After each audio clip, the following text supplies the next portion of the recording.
taxes, levies, and margins already on the liter of petrol or diesel that you buy.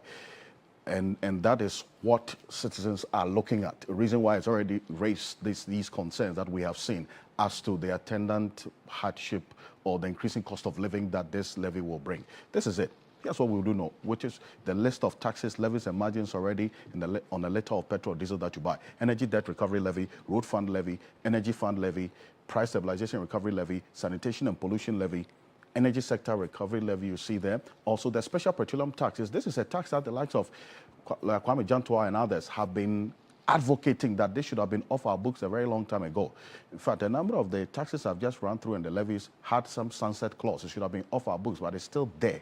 ESLA, for instance, the one that I mentioned earlier, this first one was supposed to be 5 years, but it's been almost 10 years.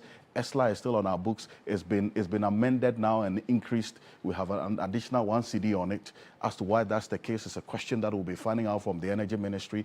We have represented here on the table. Well, the primary distribution margin, bust margin, fuel market margin, marketers margin, dealers, that's a retailers and operators margin. All of these are already on a liter of petrol or diesel that you buy.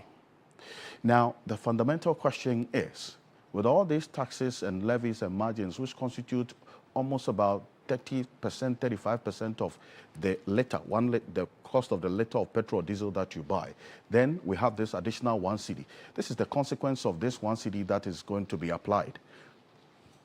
Now, the old rate of this particular levy was 95 pesos.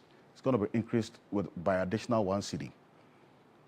The new rate you see there is what's going to be applicable if the Ghana Revenue Authority begins to apply this levy, and then the OMCs will be charged with the responsibility of collecting this.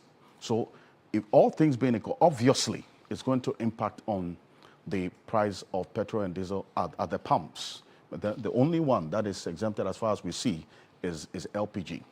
But then again, the finance minister says that in the immediate term, this would not be felt. The OMCs think otherwise. As to what the finance minister means, we'll get into that as well, because the man who supervised the entire process of approval in Parliament under a certificate of emergency is here with us. He's a ranking, in fact, on the majority side. And these are the various components that influence the pricing of petroleum products